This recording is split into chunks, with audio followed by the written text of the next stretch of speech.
My wife Lynn and I have been together for 6 years and married for 11 months. Our entire history together has been very normal and never once have I noticed any weird behaviors or red flags. I can't stress enough how out of character this whole thing is for her. Lynn is very kind, intelligent, and thoughtful. She's always been the no-nonsense type of person. Being childish or trying to scare me is not something she'd normally do. She doesn't even like watching horror movies. When we first started dating, she agreed to watch The Shining with me because she knew how much I loved horror. She was so scared that she didn't even make it through half of the movie before we had to turn it off. She isn't into anything creepy, and has never been into pranks. It's just not her cup of tea. And that's fine.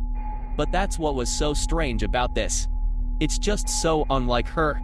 I should also add that she never had any mental health issues, and as far as I'm aware it doesn't run in her family.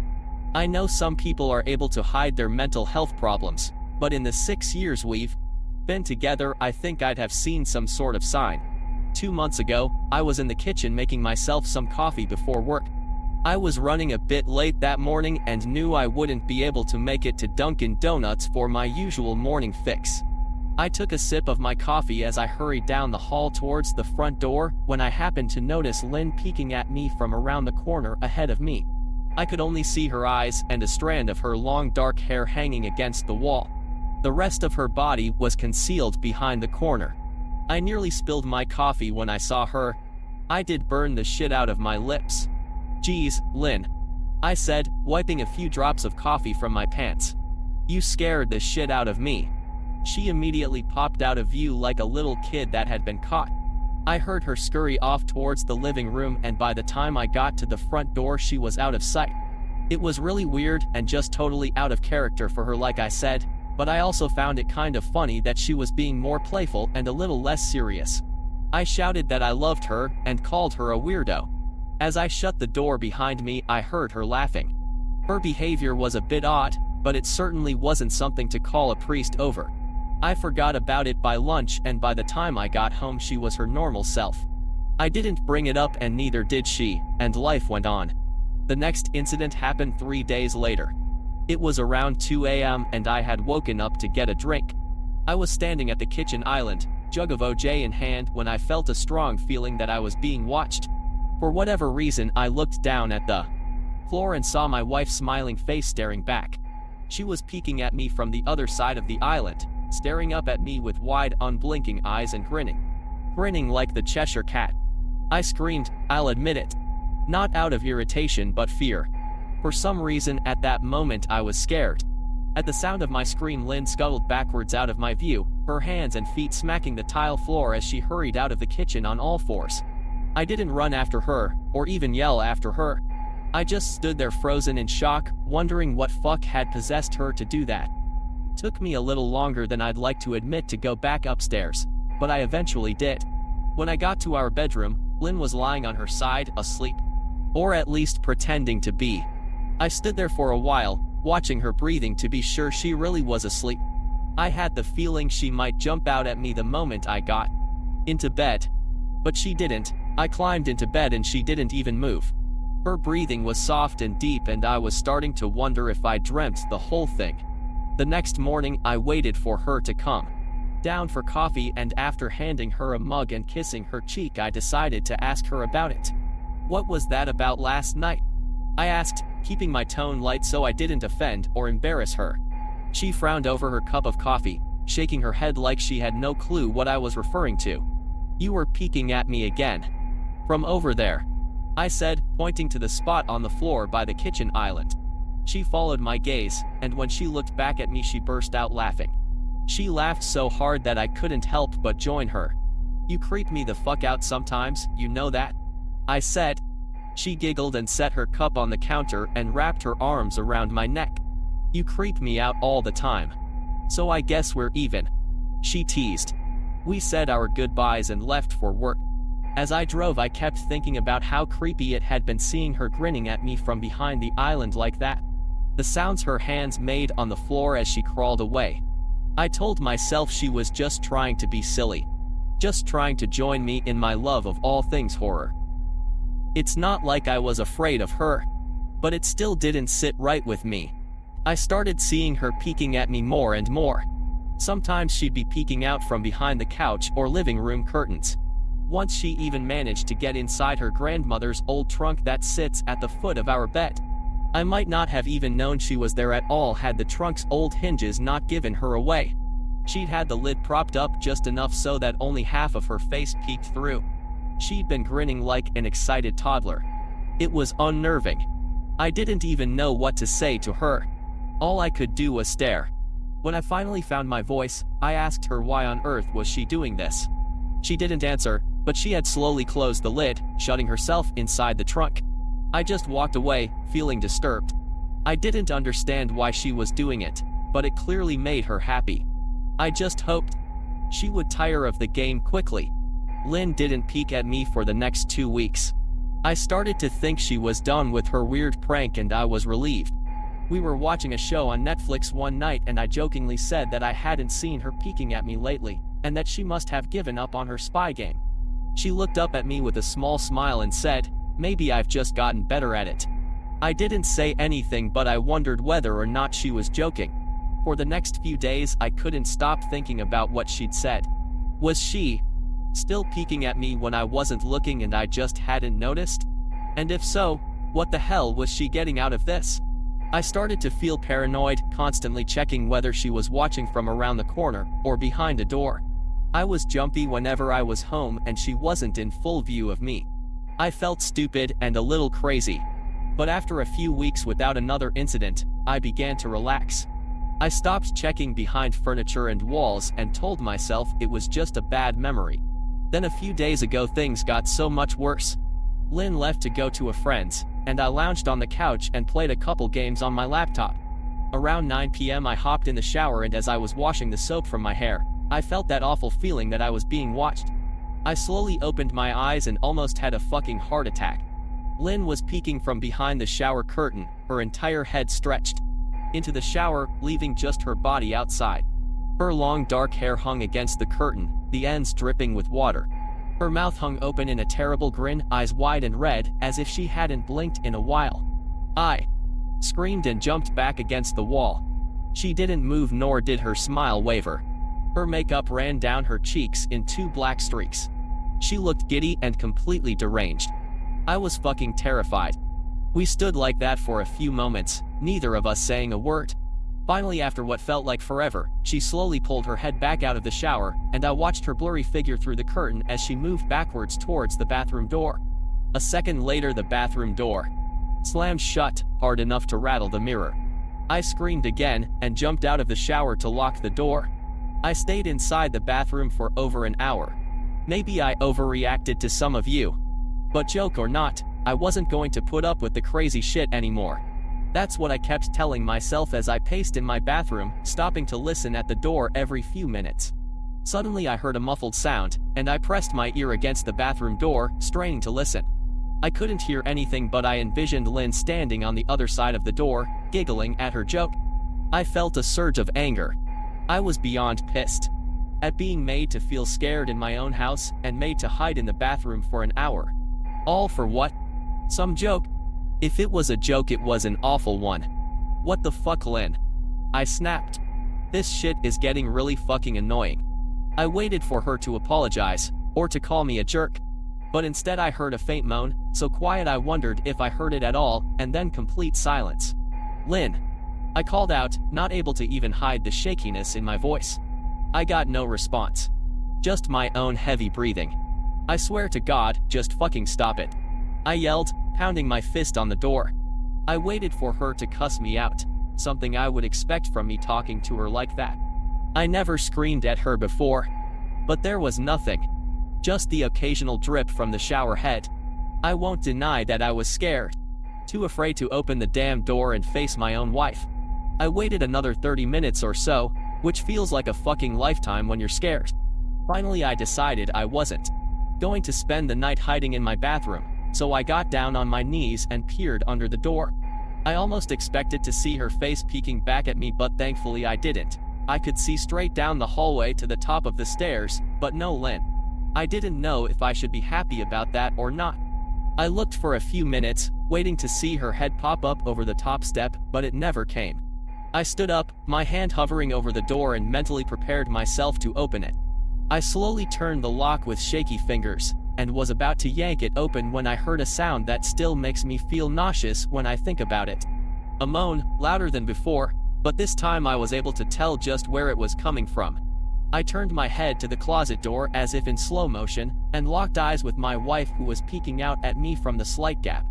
Her eyes were still wide as ever, and her mouth was hanging open in the most grotesque gaping smile I'd ever seen. I didn't even scream. I was too scared for even that. Her hands were clasped to her chest, body trembling with sheer delight as if she could barely contain her excitement. A short raspy moan bubbled up from her throat, deep and raw, sending a shiver through my entire body. Somehow I found the ability to pull the bathroom door open and ran as fast as I could all the way down the steps, snagging my keys and phone from the table in the living room before running outside to my car. I could hear her shrill laughter behind me, but I didn't hear her getting closer. I didn't bother shutting the front door. I drove away from the house faster than I legally should have, shivering the entire time, either from fear or the cold. Maybe a little of both. I hadn't grabbed a coat or even a pair of shoes. I was still in my boxers and my hair was still damp. I drove straight to my brother Chris's house about 40 minutes away, ignoring any and every call and text I got. I didn't check my phone until I was safely parked in my brother's driveway. Lynn had called 4 times and sent a flurry of texts, all wondering where I'd gone and why I left like that. I threw my phone at the dash in a rage, furious at her nonchalant attitude. My brother and his wife were surprised to see me, especially dressed in just a pair of boxers, but told me to stay as long as I needed. Chris lent me some clothes and asked me what happened. I told him Lynn and I had a fight, but didn't get into the details.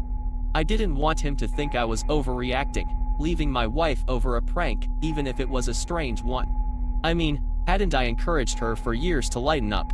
Instead of being so serious all the time, I had wanted her to relax and loosen up, but this was definitely not what I'd had in mind. I tried to sleep on their sofa, but my brain wouldn't let me sleep. Every time I closed my eyes, I saw Lynn's face staring at me from inside the closet. Knowing she'd been in there with me the entire time made my skin crawl. She'd never left the fucking bathroom at all. Instead, she slipped inside the closet and slammed the bathroom door shut to fool me. The mere thought of going back home gave me anxiety. I tossed and turned, unable to sleep. Chris ended up giving me a sleeping pill so I was able to get a little rest. My sleep was filled with terrible dreams. All of Lynn's smiling face. I woke up just as the sun started to rise. My sore body ached from the sofa, and I felt drained. I knew I'd have to call Lynn at some point, but I didn't know what to say to her. I wouldn't be going home unless she gave me her word she'd never do any more creepy shit. I just wanted my wife back. Her normal serious self never looked so good to me. I was contemplating calling her and telling her that, when that familiar feeling came over me. I was being watched. I was staring at the ceiling, my heart in my throat. I didn't want to look away, but the longer I ignored the feeling, the worse it got. My eyes drifted away from the ceiling almost on their own. Her face was pressed up against the window beside the couch, staring down at me with that same gaping smile. Drool dribbled down her lips, leaving 2 long streaks down the glass.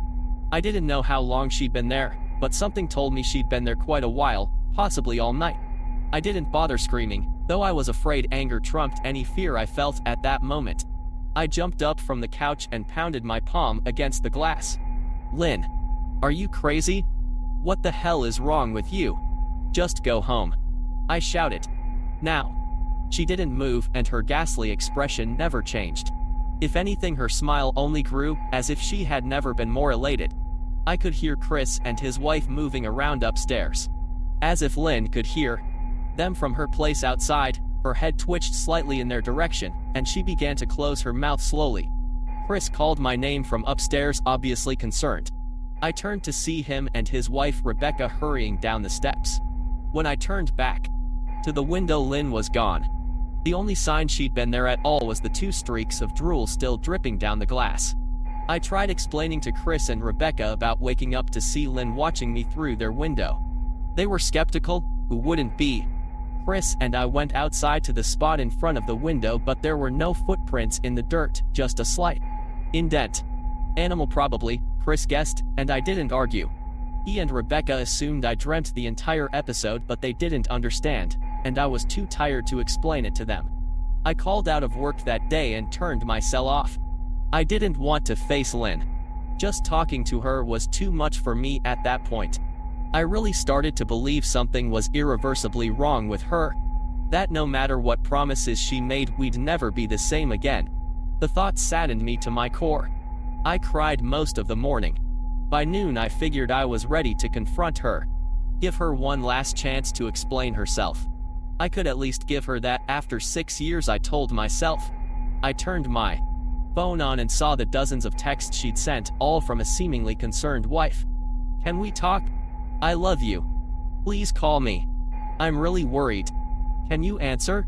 Just come home. And more of the same. All texts telling me she loved me and she wanted me home. How worried she was.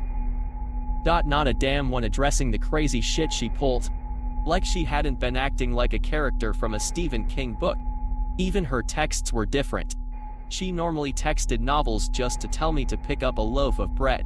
You'd think she'd have more to say to me after her bizarre shenanigans. I know it probably seems childish to some of you who are miles away from this situation. But if you saw the way Lynn had looked at me, how she scampered away on all fours like some wild animal, grinning at me from inside the closet like a lunatic. Then I think you'd find my reaction was warranted. I ended up staying with Chris and Rebecca for another night. I didn't wake up yesterday until afternoon, and thankfully I didn't see Lynn's face watching me through the window. I don't want to pry, because it's not my place. But is this fight something that can be mended? Rebecca asked. She'd made us both a sandwich for lunch, and I knew she wanted to breach the subject without seeming to be nosy. I don't know. She's like a different person. I said, choosing my words carefully. I still wasn't ready for her or Chris to know the full extent of the batshit craziness I had been dealing with. People change, Ben. But she's still the same woman you married. Maybe you both just need to talk through your issues. Whatever's going on, I'm sure it can be fixed. She said, ever the peacemaker. I think it's beyond that now. I don't think talking would help. I just don't trust her. I said.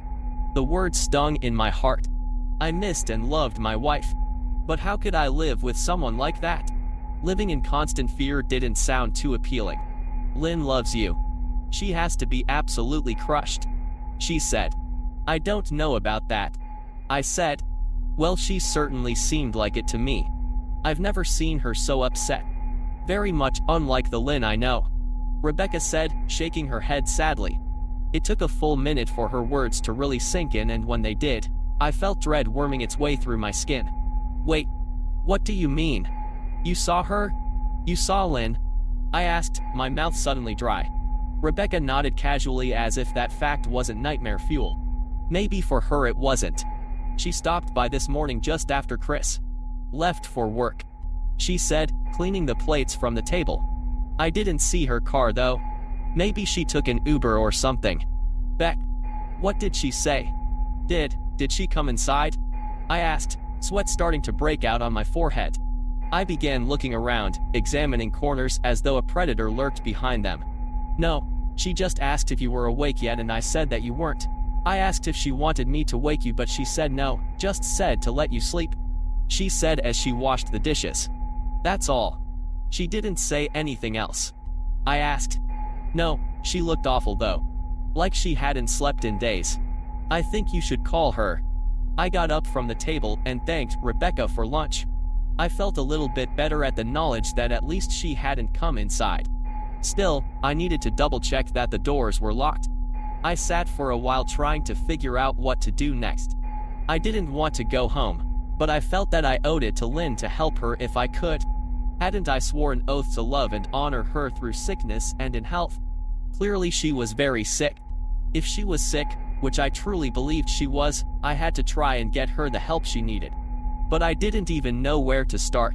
I didn't want to call the police, and besides, what the hell was I going to tell them? That my wife was peeking at me. That she was being creepy. As bizarre as she'd been, she still hadn't committed any crime. Not yet anyway. The police would have probably said that I was overreacting. But this wasn't some prank. It felt wrong. Dangerous even. Like something sinister lurked beneath her smile. I knew as her husband I was well within my rights to have her committed, but what if she simply acted normal in their presence? She'd obviously been able to fool Rebecca into thinking she was just a concerned wife. As long as the doctors didn't find her a danger to herself or others, they'd have no choice but to release her after 72 hours. I felt lost and overwhelmed. So I did what any husband in my position would do. I called her mother. I didn't want to, believe me. Her mother, Mary Ann, and I were never on the best of terms. We'd never fought or anything like that. She just wasn't a very warm person and wasn't really easy to get along with. She hardly ever smiled, and when she did, only her lips would move into a thin lip smile, leaving her eyes as blank as before. She gave off this aura that felt like she was permanently on the offensive. I'd only met her twice, and both times were for such short visits. I got the impression she didn't approve of me for her daughter. Lynn always ushered us out quickly, as she didn't want me to feel uncomfortable, which I was grateful for. Being in her mother's company felt almost unbearable. Like walking on glass. I was glad when we moved 3 states away so we didn't have to see her often. I was happy to avoid the woman, but I needed her help. I really didn't want to talk to her at all, but I had to talk to someone, and someone who knew Lynn better than I did. So I grit my teeth and did what I had to. Yes. She answered, already sounding irritated. Mary Ann, it's me, Ben. Do you have a minute to talk? I asked. I could hear her cluck her tongue in irritation. I'm in the middle of writing some checks, but if you insist, I suppose I can spare a moment. What is it that you want to discuss, Benjamin? She said, coolly. It's about Lynn. She's been acting strangely, and I was wondering if you had any idea whether there was something. I was quickly interrupted. It's a bit difficult to follow your rambling, Benjamin. What is that you want from me? She asked. I could almost see her standing there in her thin sweater and slacks, tapping her fingernails impatiently on the table. I wanted to know if you'd ever noticed any odd behavior, or possibly any mental health issues? I asked. There was a long, uncomfortable pause that I couldn't tell was because she was just thinking, or something else. Finally, after a few seconds, she spoke. I'm not sure if this is one of your jokes, Benjamin, but if so, I don't find the humor in it. Now I do have business to attend to, as I've said, so if you don't mind. She said, but I cut her off before she could get rid of me. Mary Ann, it's not a joke. I'm sincerely concerned about Lynn's mental health. Her behavior has been very erratic lately. I'm very worried about her, and I figured as her mother you would be as well. I said, my frustration evident in my voice. If you're truly concerned, then I suggest you get the health professionals involved. I don't know what you expect of me. She snapped. I could tell she was seconds away from hanging up, and for some reason I was desperate not to let her. I had the feeling that she knew a lot more than she was letting on. Please. If not for me, do it for Lynn. I tried. I heard a faint shaky intake of breath, as if she were trying to hold her steely persona together but failing. Mary Ann. What's WR-? I started. Benjamin, I don't know what to tell you. My only advice would be to seek professional help. Do not call here again. Goodbye. I tried to call out to her, but she'd hung up. I tried to wrap my head around the call and her refusal to help me. Even if she didn't like me, why wouldn't she want to help her own daughter? I couldn't understand that. I tried to replay the conversation, desperate to find something I missed. After a while I almost gave up, until I remembered her last words to me. Seek professional help. She'd said those words with a bit of urgency. I could have just been grasping at straws, but no, I was sure her voice had changed ever so slightly when she'd said that. As if they were very important. What had she meant? I assumed she'd been referring to medical professionals, but maybe she was referring to someone else. Someone that she didn't, for some reason, feel comfortable saying directly. Or maybe I was just desperate. I waited for Chris to get home, and after a very long and exhausting conversation with him and Rebecca, I convinced them that Lynn truly needed psychiatric help. I didn't tell them everything. I wasn't prepared to go into it yet, but I told them about our last encounter. How she'd hidden in the bathroom, peeking at me from the closet. They were obviously shocked, but Thankfully they believed me. They too just wanted to help her. Still they didn't think it was all that serious. Weird, maybe, but not dangerous. They just kept saying that Lynn had to be playing some kind of weird joke. Maybe for YouTube? Rebecca offered, if only half-heartedly. Chris didn't think we should involve the police just yet. He offered instead to go with me, and I readily accepted. He reasoned that calmly talking to her, trying to coax her into going willingly, was the best recourse. I agreed to do it his way. At least I wouldn't be going into that house alone. We drove over this morning, just after breakfast. There was no way I was going at night. When we pulled into the driveway, my stomach began doing somersaults. Her car wasn't there, but I still didn't let my guard down. The front door was ajar, and for a split second I thought we'd see her eyes staring through the gap. I was shaking and starting to sweat. Chris, however, was fine. He waited for me to open the door, his hands in his pockets like he was going on a fucking stroll through the park. I envied his ignorance. I pushed the door open and was immediately hit with the stench of rot. Chris smelled it too, and he walked in the house behind me with his nose scrunched up. "What do you guys use to clean the floors around here, shit?" Chris mumbled. "Shut up," I said, my eyes darting around for any signs of Lynn. The house was deadly quiet and dark despite being 10 in the morning. All the curtains were closed up tight, refusing to allow any sunlight inside. If I hadn't left it just 2 days prior, I'd have thought the house to be abandoned. We moved through each room, carefully checking any place that she might hide, occasionally calling her name. "Why the fuck are you looking under the couch?" Chris asked eventually. "Aren't we looking for your wife?" He was looking at me like I was a moron. "Let's just go upstairs," I whispered. He shook his head but followed me up the stairs to check the bathroom and spare bedroom.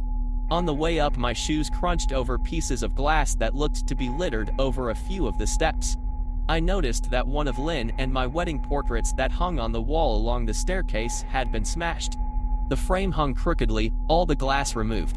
I stared at the picture, a lump forming in my throat. We had taken the photo just after leaving the church after saying our vows. She looked so beautiful in her white gown. I looked at Lynn's beautiful face. I never dreamed her face would ever be a source of terror for me. We climbed the rest of the steps and checked the spare bedroom, but it looked completely untouched. I was hesitant to go into the bathroom, my fear from that night coming back to me all at once. Chris noticed and offered to go in by himself, but I couldn't let him do that. So we walked in together, checking the closet and the shower. The bathroom looked as if it hadn't been touched since the night I left. "I don't think she's here, Ben. Why don't you pack some clothes and we'll try coming back tomorrow or something?" Chris said. I nodded and went into our bedroom and shoved some clothes into a duffel bag. When I checked inside our closet, I came across the source of the smell and gagged. Chris took one look and lost all color in his face. He had to go stand by the stairs to get away from the sight and smell. I gazed down in shock at what lay inside my bedroom closet. Soaking into the rug were at least a dozen eyeballs, all carefully laid out in pairs. Some were as large as a quarter while others were as tiny as a marble. I stared down at the eyes she'd collected from small animals and I wondered how she'd gotten them and shuddered at the thought. Man, I thought I had it bad with Becca's shoe addiction. But fuck me. Your wife's in here collecting eyeballs. Chris said, gagging. "Ben, I think we should go," he called from the hall. "I'm getting nauseous." "Alright." I grabbed my duffel and shut the closet door on my new nightmare. I stepped out into the hall and took a deep breath of air. I could taste the rot on my tongue and I couldn't help but gag. Who the fuck lines up eyeballs in their closet like that? Chris mumbled. "I tried to tell you she needed help," I said. "She doesn't need help, Ben. She needs a fucking exorcist," he said. "You coming or what?" I can't stand the smell any minus his words died in his throat and his eyes grew wide with fear. I didn't ask him why. I could feel it. Someone was watching me and I didn't think it was the eyes in the closet. I turned around, my eyes slowly scanning the bedroom. "Christ," I whispered as I finally saw what we'd missed. Under the bed, curled on her side, watching us with the excitement of a kid on Christmas morning, was my wife. She held her hands together just under her chin, and they were shaking eagerly. Now that she knew she'd been found, I could hear the quiet noises she was making. a sort of hiccuping sound in her throat, as if the excitement was just too much for her. It was unnerving to say the least. Wide eyes and that same huge smile. Everything in me told me to run, but I forced it away. This was my wife. No matter how twisted, she was still the woman I married. I had to help her. Lynn, I said softly. She didn't respond, but her head bobbed back and forth in two quick little movements as if she were nodding. Baby, I just wanna help, okay? Can you let me do that? I asked. I had taken a single step forward, approaching her like some kind of dangerous animal. I love you, Lynn, I said softly, taking another step closer. She let a tiny moan escape her wide-open mouth, and I had to resist the urge to run. Her shoulders were starting to quiver, and her eyes grew as large as saucers. I crouched down so I could see her better, and immediately saw the blood. Her hands were covered in it.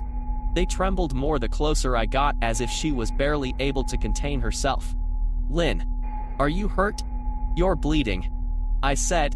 She bobbed her head again, her bloody fingers moving up and down as if playing an invisible piano. They occasionally grazed her chin, leaving smears of blood on her skin. I wanted to recoil in disgust. The smell that was coming off of her was revolting. I could feel the vomit trying to climb up my throat. Her lips were dry and stretched thin, blood seeping between the cracks. I knew she wouldn't come out on her own, but I didn't want to leave her in the state she was in. I scooted closer and reached out to her. The excited hiccuping sounds got louder and her hands shook, fingers flexing. It was then that I could see the blood oozing from in between her fingers. Oh my God, Lynn, you're bleeding, I said. Instinctively I reached out to take her hand, but before I could even touch her, her hand sprang out towards me. A sharp pain shot through my arm, and I fell back on my ass. My arm burned, and I could see the blood dripping down onto the carpet. I looked back at her in shock and saw her grinning madly, her fingers clutching a large shard of glass. You all right in there? Chris asked from behind me. I turned my head slightly and nodded to him, cradling my arm to my chest. When I turned back to face Lynn, I saw that her focus had shifted. She wasn't looking at me anymore. And she wasn't smiling anymore either. She was staring past me, her eyes glaring at Chris the way a hungry lion might stare at an antelope. Her mouth was still hanging open, but it was twisted into a snarl. I got to my feet and began walking backwards down the hall, afraid to take my eyes off her. Are you bleeding? Chris asked. The moment the words left his mouth, Lynn started fast scooting out from under the bed, the glass shard still in her fist. Chris, run. Go, I yelled. He must have been too afraid to move, because a second later I felt my back bump into him. He was still standing at the top of the stairs, staring at the horror that was my wife. Lynn had crawled completely out from under the bed and stood in the bedroom doorway, her face twisted in rage. Her whole body was visibly tense. Blood ran down her fingers and onto the floor. Jesus, Lynn, Chris said, you playing hide and seek? I reached back and pushed him towards the steps. Move your ass, Chris, I said as quietly but firmly as I could. Lynn bobbed her head in fast, sharp motions and began to grin, stretching her mouth open wider and wider so that her chin seemed to touch her chest. I heard Chris mutter a prayer, and then he was running down the stairs. I stood at the top of the steps, stuck between the love for a woman who clearly needed serious help and self-preservation. I only want to help, I said, choking back tears. Her eyes focused on me once again as she slowly lifted the glass, holding it out in front of her. And then she started sprinting towards me, grinning with utter excitement. Thankfully my body took over and I flew down the stairs, skipping 2 or 3 at a time. I made it to the front door before I felt her leap onto my back, wrapping her arms around my neck, her open mouth next to my ear so that I could hear those terrible hiccuping sounds up close. I shook her off me, knocking her to the floor. I felt a searing pain in my back as she went, but I tore open the front door and bolted to my car. Chris was standing in the front yard, talking on the phone with the police. I didn't say a word, I just ran to my car and jumped in. Chris took the hint and followed me, still on the line with 911. I watched the rear view mirror, sure I'd see her there, running after us. But I never did. I went straight to the and got 11 stitches in my arm and 3 on my back. The police asked a lot of questions and went back to the house to do a search, but of course, Lynn wasn't there. They advised me to stay with a friend or relative for a while and to file a restraining order as soon as I could, but none of those things would matter. Somehow I just knew. I dropped Chris off at home and went to a motel an hour away. I wanted to put as much distance between me and Lynn as I could. This is where I've been for the last 4 hours. I thought maybe the police would find her, maybe they'd get her the help she desperately needs. But now I don't think so. Because 40 minutes ago I got a text from an unknown number. Just 3 words. "I found you." And a picture attached. The picture was dark and grainy, but I instantly knew what it was. There was no mistaking my wife's eye. I started typing this out immediately after. I don't know what to do. I'm alone and scared, and I can't help but feel that I'm being watched.